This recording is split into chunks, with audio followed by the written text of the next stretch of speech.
Gimana Bang? Hari ini Bang? Enggak, masuk lagi. Udah masuk dulu ya. Oke. Hah? Bang Vicky siap buat hari ini Bang? Iya. Aman Bang buat hari ini Bang? Insyaallah.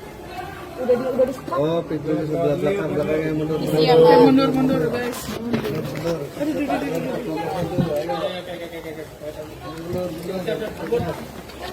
Halo. Ini persiapin apa, Fik? Baru datang ke Pak di panggilan ketiga. Optimis Bang. Insyaallah.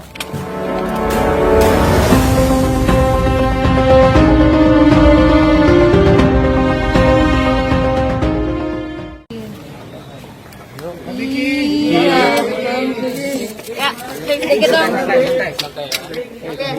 Sedikit dulu. Gimana? Jadi hasilnya gimana Bang Vicky? Hasilnya ditahan mana? Vicky, gimana Bang Vicky? Gimana nih Bang? Nanti kita jelasin, Nanti kita jelasin. Gimana nih? Ditahan gimana nih Bang? Coba Bang statementnya dikit Bang. Bang Vicky. Izin jalan. Nanti kita terangin, Oke, izin jalan. Bang Vicky statementnya dikit Bang. Oke, izin jalan ya. Ditahan apa gimana Bang? Oke. Bang Vicky sedih nggak Bang? Awas. Izin jalan ya. Nanti dikasih terangan, oke? Teman-teman kawan-kawan semua ya. LCD.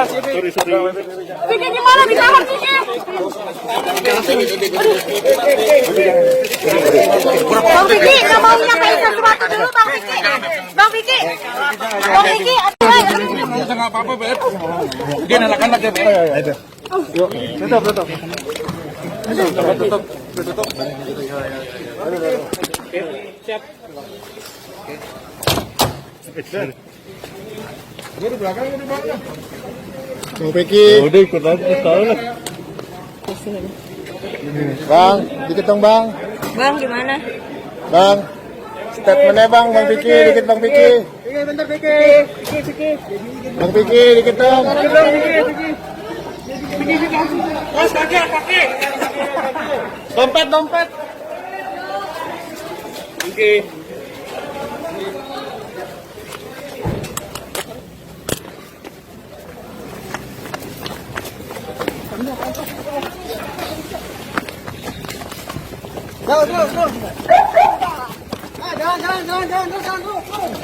Baik, terima kasih buat teman-teman yang sudah menunggu dari siang. Pada intinya kami minta doa restu terkait penanganan perkara saudara kita, sahabat saya, teman saya, Vicky Prasetyo, terkait laporan yang jauh. Ditahan berapa lama? Yang pertama, untuk tahap penuntutan di Kejaksaan Negeri Jakarta Selatan, pihak kejaksaan melakukan kewenangannya untuk melakukan penahanan. Penahanan ini kemudian ditempatkan di Salemba. Di Salemba untuk berapa harinya nanti kita akan berikan keterangan. Tapi yang pasti, Vicky Prasetyo hari ini ditahan oleh pihak kejaksaan dan pihak kami akan melakukan upaya-upaya yang bersesuaian dengan perundang-undangan, dan tentunya satu hal yang hati kami sebagai kuasa hukum merasa Pancasila dalam hal ini pasal 2 tentang kemanusiaan yang adil dan beradab, kami menilai dan melihat ada ketimpangan. Kenapa? Kami tidak melakukan protes terhadap kewenangan kejaksaan, tapi kami melihat ada sesuatu yang memang harus kita luruskan. Ketika seorang suami memergoki seorang istri berada di dalam satu kamar bersama laki-laki lain, alangkah sangat menyakitkan bagi kami kaum laki-laki tentunya. Malah seorang suami yang hari ini menjadi seorang pesakitan, ditahan dan diproses di pengadilan. Di mana letak keadilan? Ketika memang keadilan hanya diterapkan dengan kacamata kuda, tanpa melihat adab, norma, kesusilaan, norma budaya kita, apa yang berlaku di masyarakat. Ini kami menjadi sangat prihatin dengan kejadian seperti ini, dan ini akan menjadi satu presiden buruk bagi siapapun, terutama orang yang akan mempertahankan hubungan keluarganya dalam hal baik. Vicky sebagai laki-laki, sebagai seorang suami, menjaga harkat dan martabatnya, membela kepentingan keluarganya. Bagaimana seorang istri yang sangat dia cintai hari itu ditemukan berada di dalam satu kamar dengan laki-laki lain, ya. Dan ini pada jam-jam malam yang sudah tidak layak, dan memang menurut hemat kami tidak ada satu norma pun yang membenarkan tindakan seorang istri. Tidak ada satu agama manapun yang membenarkan seorang istri berada dengan laki-laki lain di dalam kamar. Vicky semata-mata menjalankan haknya sebagai seorang suami, melindungi berdasarkan undang-undang pernikahan, berdasarkan syariat agamanya, melindungi keluarganya, menjaga harga dirinya sebagai seorang laki-laki, sebagai seorang suami. Saya pun merasa khawatir ketika nanti suatu saat ataukah istri saya temukan di dalam ruangan atau di dalam kamar dengan laki-laki lain. Saya tidak bisa berbuat apa-apa. Karena kenapa? Saya takut dipenjara. Karena saya melakukan gerebekan terhadap, memergoki terhadap istri saya misalkan di dalam kamar, ataupun ya kepada masyarakat lain lah. Ini akan menjadi satu presiden buruk, merubah norma, merubah adat istiadat. Kita orang Timur, kita orang Indonesia, kita punya adab. Hukum ditegakkan, kami sepakat. Tapi kemudian hukum juga harus mengikuti adab dan norma-norma yang berlaku, terutama moralitas kita sebagai manusia insan yang punya tuntunan budaya maupun tuntunan agama kita.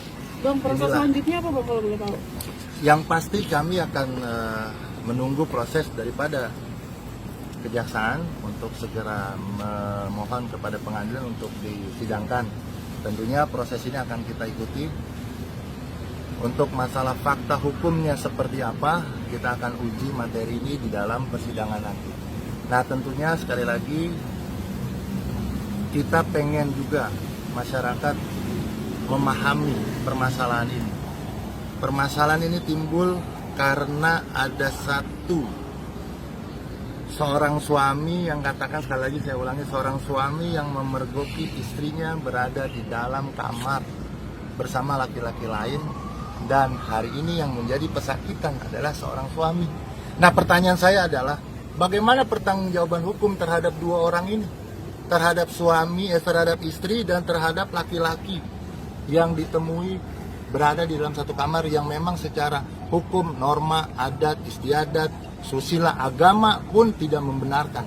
Apa dan bagaimana perbuatan itu, apakah dibenarkan, apakah tidak ada hukuman bagi seorang istri yang seperti itu, atau dengan hukuman kepada seorang laki-laki yang memang bersama istri orang lain di dalam kamar. Ini yang menjadi pertanyaan kita. Harus kemana kami mencari sebuah keadilan? Harus kemana kita harus menuntut hak seperti itu ketika memang suami tidak bisa berbuat apa-apa hari ini? Kira-kira itu. Bang, ditahan di mana, Bang? Nggak terbukti ya, Bang, ya, waktu hasil visumnya kemarin dari pihak istri itu. Yang itu pasti gimana? begini, saya tidak mau berkomentar masalah itu. Itu ada di ranah penyidikan. Ketika terbukti atau tidak terbukti, tapi faktanya ditemukan berada di dalam satu kamar, ya, dengan jam malam yang memang sudah tidak lazim, ya, bersama seorang laki-laki yang bukan suaminya, yang bukan muhrimnya. Kita melihatlah di mana sisi moralitas kita. Saya juga menjaga di sini, menjaga etika dan moral seorang suami yang ingin berjuang mempertahankan mahligai rumah tangganya, yang itu disyaratkan baik di dalam agama kita maupun di dalam undang-undang untuk melestarikan pernikahan, untuk menjaga kerukunan daripada rumah tangga.